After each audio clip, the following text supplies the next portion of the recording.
मोदी जी का एक 2 बेडरूम का फ्लैट है अहमदाबाद में। कल अगर प्रधानमंत्री रहे अपना झोला वाला बांध के चले जाएंगे। वो उनका तोशाखाना की चीजें भी छोड़कर आ गए थे ना। उनको कोई मतलब नहीं है। ये हमारे जो यूपी के जो चीफ मिनिस्टर हैं योगी आदित्यनाथ जी, ये भी ऐसे ही हैं। ये दरवेश टाइप के लोग। मैं आपको बताता हूँ, पाकिस्तान में एक बहुत बड़ी गलतफहमी है कि ये दुनिया भर की चीजें, और ठीक है, दैट्स ओके, अपने अपने ओपिनियन होते हैं, we everybody has got the right whether we agree और डिसएग्री। बट ये जो यूरोप गए हैं, इन्होंने इंडिया को जिस लेवल पे पहुंचा दिया है डिप्लोमेसी के नाम पे, डॉक्टर जयशंकर, जबरदस्त जबरदस्त। अब काफी पाकिस्तानी मैं टीवी देखता रहता हूँ, एक बड़ा अच्छा सा प्रोग्राम आता है, वो 4 लोग हैं, 4 जर्नलिस्ट बैठते हैं कुर्सी में और आपस में बहस करते हैं। जियो पे मुझे नहीं पता। रिपोर्ट कार्ड शायद। हाँ, उसमें से 4 हैं, उसमें से एक बंदा है जो अंग्रेजी बड़ी अच्छी बोलता है, बाकी 3 की तो ऐसी उड़ी उड़ी टाइप की है। बट बाकी एक बंदा है जो वेरी पॉलिश्ड, एंड 4 जर्नलिस्ट हैं, सीनियर्स हैं सब। अच्छा, फिर कोई और शो आप बता रहे हैं, फिर रिपोर्ट कार्ड नहीं है। हाँ, मुझे पता नहीं है। सो उसमें कोई जावेद साहब भी पता नहीं क्या, I don't know, I don't remember. But fact of the matter is आरजू जी कि ये लोग जैसे बात करते हैं ना कि they talk about various things, right, कि हमारी डिप्लोमेसी इंडिया जैसी क्यों नहीं है। Exactly. देखिए, बात यह है कि जो आपका पुराना फॉरेन मिनिस्टर था ना, शाह महमूद कुरैशी, वो फॉरेन मिनिस्टर बनना नहीं चाहता था। वो बनना चाहता था पंजाब का चीफ मिनिस्टर या फिर मुल्क का प्राइम मिनिस्टर। उसका दिल नहीं था इस काम में। अनविलिंग हॉर्स को आपने बोल दिया कि चल तू डर भी दौड़, ठीक है। जयशंकर साहब इज टोटली कमिटेड। उनका अपना जहाज है, अपना क्रू है, वो उड़ते रहते हैं, जाते रहते हैं, इंडिया के लिए सेवाएं अपनी देते रहते हैं। He is a career diplomat. ये मुझे तो कभी-कभी कुरैशी साहब जब बात करते हैं तो मुझे लगता है कि ये दिलीप कुमार की एक्टिंग कर रहे हैं।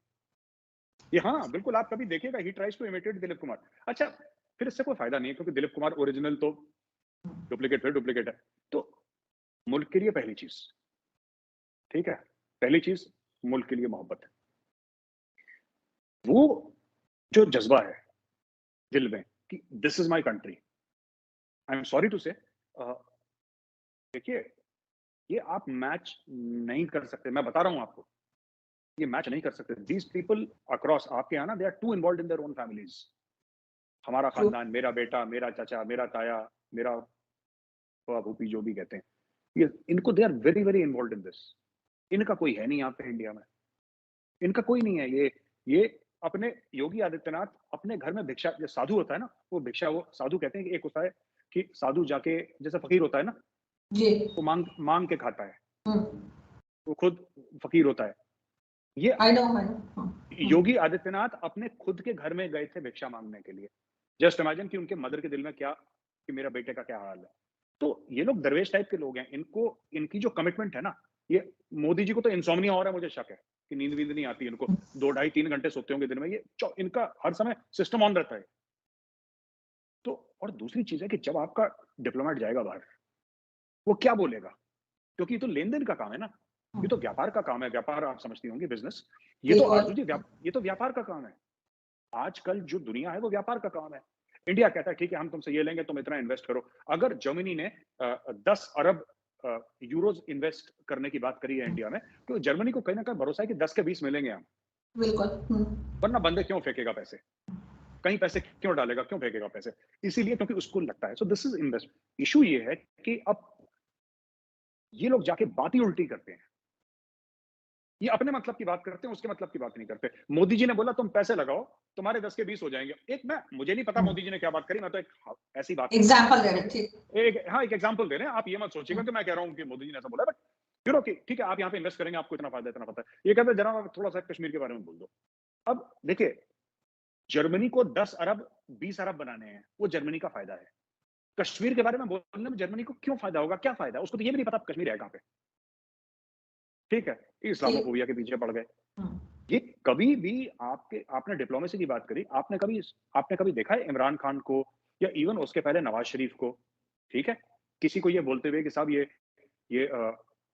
यू नो पाकिस्तान में आप क्या इन्वेस्टमेंट कर सकते हैं, यूनाइटेड नेशंस में या किसी मुल्क में गए, पाकिस्तान में क्या इन्वेस्टमेंट कर सकते हैं, हमारे पास इतनी बड़ी कोस्ट लाइन है, ठीक है, आप डीसैलिनेशन प्लांट यहाँ पे डाल सकते हैं कि नहीं, कराची में पानी का मसला है, डीसैलिनेशन प्लांट डाल दो, यहाँ पे बढ़िया बढ़िया मैनेजमेंट इंस्टीट्यूट्स खोल दो, आप बढ़िया बढ़िया मेडिकल कॉलेजेस खोल दो आप यहाँ पे पाकिस्तान में।